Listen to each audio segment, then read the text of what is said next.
Bonjour à tous, bienvenue dans votre rendez-vous économique des Alpes-Maritimes. C'est l'heure effectivement d'Eco-Azur. Je suis très content de recevoir aujourd'hui Laurent Tissigné, le président d'une association qui aide les chefs d'entreprise qui ont besoin d'aide. Et Dieu sait qu'en ce moment, avec la crise sanitaire et la crise économique, ils ont besoin d'aide, ces chefs d'entreprise. Alors l'association...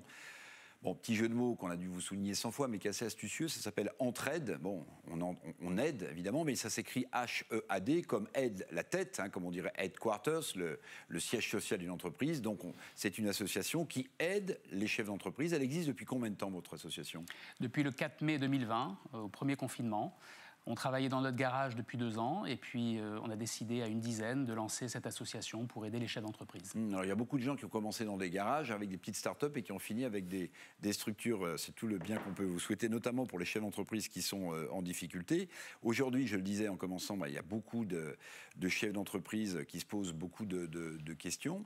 Aujourd'hui, Entraide aide combien de chefs d'entreprise ? Alors, une vingtaine de chefs d'entreprise à ce jour, essentiellement du secteur de l'immobilier, puisque c'est un domaine que je connais bien. Et Vous êtes dans la gestion immobilière, par ailleurs. Et on a aidé récemment un restaurateur, un start-upper et un agriculteur. Alors, ce sont des aides, j'allais dire, psychologiques. Vous les aidez aussi, peut-être, financièrement à lever des fonds, ou c'est du coaching un peu...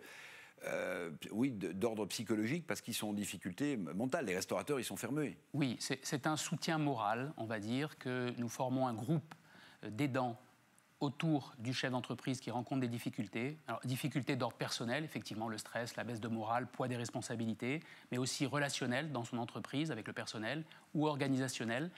Et nous sommes là pour, en 1h30, montre en main, le rebooster. Donc, en fait, c'est du coaching. C'est du coaching. Vous aidez les chefs d'entreprise à passer les difficultés qu'ils rencontrent, notamment d'ordre psychologique.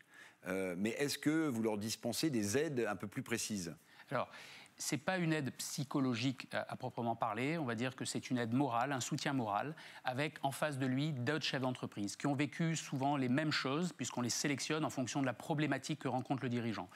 Il n'y a pas d'aide financière, absolument pas. Il y a d'autres partenaires avec lesquels nous travaillons, à la Chambre de commerce ou d'autres associations. Il y a le GPA 06, le CIP, qui dépendent de la Chambre de commerce et qui aident à ce moment-là, qui peuvent aider pour des mesures de sauvegarde, de redressement, de liquidation ou d'aide par rapport au Covid. Nous, on est là en amont de l'amont pour prévenir les difficultés quand un chef d'entreprise décroche. Laurent Tissigné, les difficultés auxquelles sont confrontés aujourd'hui les chefs d'entreprise qui sont en difficulté, elles sont de quel ordre ? On imagine de trésorerie principalement ?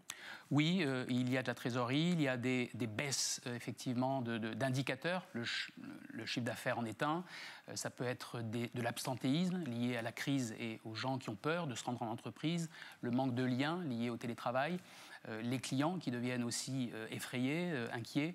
Donc tout cela pèse sur les épaules du chef d'entreprise et c'est effectivement sa problématique, essentiellement ce poids, le fait de se retrouver seul, ce sentiment de solitude. Donc l'association a le but de rompre cet isolement et redonner des perspectives aux dirigeants. Alors, puisque vous parlez de télétravail, j'en profite pour vous interroger sur le sujet, parce que vous avez vu que le Premier ministre et la ministre du Travail, Elisabeth Borne, ont demandé aux entreprises d'accélérer le télétravail.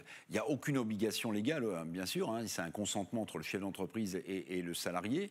Est-ce que vous pensez que dans certains secteurs qui sont montrés du doigt, tenez, comme l'immobilier, justement, hein, ça a été montré du doigt par la ministre du Travail, est-ce qu'il y a des progrès à faire en matière de télétravail ? Ou alors, bon, c'est bon, on fait ce qu'on peut, diraient les chefs d'entreprise. Oui, le télétravail est une avancée, c'est certain. Après, c'est un juste dosage.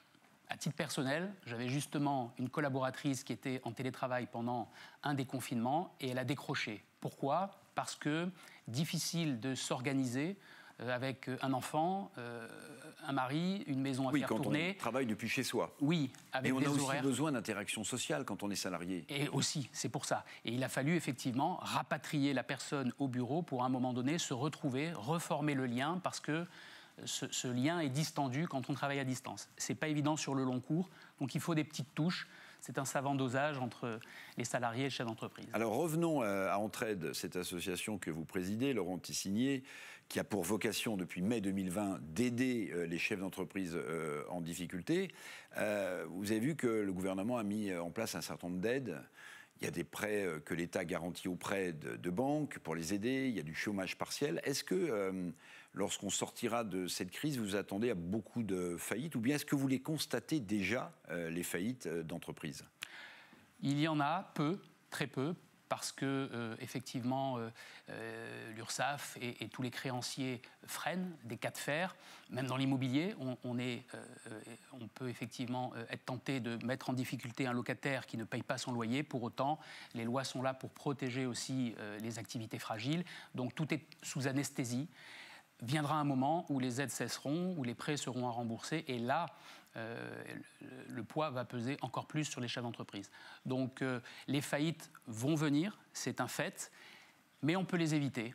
On peut les éviter avec précisément ce type d'association ou d'autres associations avec lesquelles nous travaillons, avec deux éléments majeurs. Le premier, c'est que les entreprises, les chefs d'entreprise, surtout l'individu, osent demander de l'aide. Ce n'est pas évident pour un chef d'entreprise. Bien sûr. De tirer la sonnette d'alarme et de dire « j'ai besoin, excusez-moi, mais où puis-je trouver de l'aide ?» C'est pas évident. Le chef d'entreprise, il est habitué, c'est dans son ADN, à tout faire lui-même, à travailler plus, à dormir moins, à prendre moins de vacances. Donc ça, c'est un signal fort que les médias pourraient relayer, d'oser demander de l'aide, premièrement, et deuxièmement, proposer son aide. Et qui mieux que des pairs, des dirigeants, pour proposer leur aide à d'autres dirigeants qui rencontrent des difficultés. Alors avant de revenir sur les faillites et aussi la création d'entreprises, je vous ferai réagir sur ce chiffre publié par l'INSEE, comment est-ce qu'on peut aider Entraide? Est-ce qu'on peut rejoindre à titre personnel, même si on n'est pas chef d'entreprise, votre association pour essayer de diffuser son expérience ou ses compétences? Bien sûr, elle est ouverte. On est 60 aujourd'hui, je disais qu'au début on était une petite poignée, aujourd'hui on est 63 aidants. Dans ces aidants, il y a des retraités, des dirigeants donc retraités, en activité, des consultants, des coachs qui œuvrent bénévolement, donc c'est complètement gratuit. On vient pour donner de son temps, de son écoute. N'importe qui peut venir aider. On a, je vous dis, des retraités aussi, mais des consultants qui sont spécialisés dans certains domaines, mais surtout des gens qui ont cette capacité d'écoute, d'empathie, de bienveillance pour ne pas critiquer un dirigeant qui vient nous voir, ne pas le juger et surtout d'être dans la confidentialité absolue. On est des tombes, puisque Nice est un petit village, mais quand bien même, la personne qui vient se confier à nous, nous devons lui inspirer confiance et faire en sorte qu'elle ressorte bien reboostée, sans jugement. Alors, Laurent Tissigné, ce chiffre dont je vous parlais tout à l'heure, l'INSEE a publié un chiffre qui, moi, personnellement, m'a beaucoup surpris. 2020, année de confinement s'il en est, mais 2020, plus de 800 000 entreprises créées en France, des micro-entreprises, peut-être des chômeurs en fin de droit, qui créent leur propre activité, et notamment une explosion des livraisons et des livreurs à domicile. On comprend bien pourquoi. Commerce fermé ou restaurant fermé, click and collect, on a besoin de livrer. Et aussi, parce que c'est votre parti, 2500 agences immobilières visiblement créées sur le territoire, pas sur la Côte d'Azur, mais en France en général. Est-ce qu'il y a une sorte d'incohérence entre la faillite dont vous parlez et ces créations d'entreprises plus 4%, quasiment historiques en France l'an passé? Moi, je dirais que ça ne me surprend pas parce que toute crise amène forcément des changements, des prises de conscience. Et je dirais que c'est l'aspect positif d'une épreuve difficile. Donc il peut y avoir des salariés qui ont été victimes de harcèlement ou de burn-out, ça arrive, qui ont envie de rebondir sur autre chose et qui créent à ce moment-là leur micro-entreprise, leur entreprise individuelle, voire une société s'ils se mettent à plusieurs. Mais c'est souvent une aventure personnelle au début. Et ça ne me surprend pas qu'il y ait, même dans l'immobilier, des gens qui sortent peut-être de grosses structures pour apporter un service peut-être plus proche de l'écosystème, de leur secteur d'activité et un système de relations plus humaines. Alors peut-être un mot quand même sur la création d'agences immobilières. En 2020, en tout cas d'après le chiffre officiel, je ne sais pas combien résisteront sur ces 2500, mais est-ce que le fait que les agences immobilières aient beaucoup digitalisé notamment leurs visites, est-ce que ça a permis à des acteurs qui n'auraient pas eu la surface, les moyens en personnel, cette digitalisation, est-ce qu'elle a permis justement la création de ces entreprises immobilières? Parce qu'on peut faire visiter via une vidéo un bien à louer ou un bien à acheter, même si in fine on veut aller sur place pour le voir. Mais est-ce que la digitalisation à laquelle on a assisté dans votre secteur n'a pas finalement poussé ces créations d'entreprises? Je ne suis pas sûr. Non, je dirais que c'est un outil que tout le monde utilise maintenant. Donc avec un téléphone, on peut faire visiter virtuellement un bien. Donc c'est vrai que ça facilite.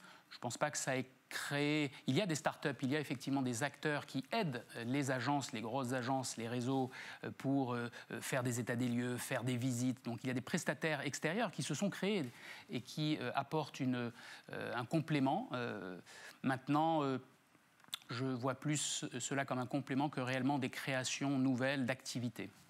Laurent Tissigné, Entraide a des locaux, Entraide perçoit des subventions. Comment est-ce que vous organisez tout ça? Alors, c'est une cotisation de 50 € pour qui veut aider, et n'importe qui peut aider, du moment qu'il partage ses valeurs d'entraide, d'efficacité, puisqu'on est là quand même pour aider et pas faire perdre de temps aux dirigeants qu'on va aider, et de confidentialité. Donc n'importe qui a envie d'aider un de ses pairs, essentiellement donc un chef d'entreprise qui aide un chef d'entreprise, peut venir, peut taper à la porte du site. Il y a un formulaire à remplir sur le site. Alors donnez peut-être l'adresse du site. Bien, c'est www.entre-head.com. Et aussitôt, il est pris en charge. Donc il y a toute une intégration d'un nouvel aidant qui souhaite donner de son temps et qui est le bienvenu, qu'il soit chef d'entreprise ou cadre, qu'il soit avocat, expert comptable ou simple artisan, même un agriculteur, sont les bienvenus. Comment est-ce que vous mesurez l'efficacité de votre action? Comment est-ce que vous savez si vous avez rempli la fonction qui est la vôtre, c'est-à-dire d'aider un chef d'entreprise en difficulté? C'est très simple, il y a plusieurs étapes. La première, c'est quand le chef d'entreprise nous contacte, 30 minutes d'entretien. On lui propose cette séance d'1h30, quelques jours après. À la fin, il est bien sûr conseillé par des recommandations et un plan d'action pour les jours qui viennent. 2 jours après, on s'assure qu'il va bien, puis 7 jours, on lui rend ce rapport pour s'assurer qu'il a suivi les prescriptions, et 1 mois après, pour prendre de ses nouvelles. Et en principe, on a un retour très positif d'utilité. Bon, eh bien écoutez, bon vent à Laurent Tissigné et à son association Entraide. Je rappelle bien sûr le site où on peut verser sa cotisation et en tout cas vous contacter pour aider. www.entre-aide, H-E-A-D, comme la tête en anglais.com. Merci beaucoup Laurent Tissigné. Quant à nous, on se retrouve évidemment dans une semaine pour de nouvelles aventures économiques dans les Alpes-Maritimes. À bientôt.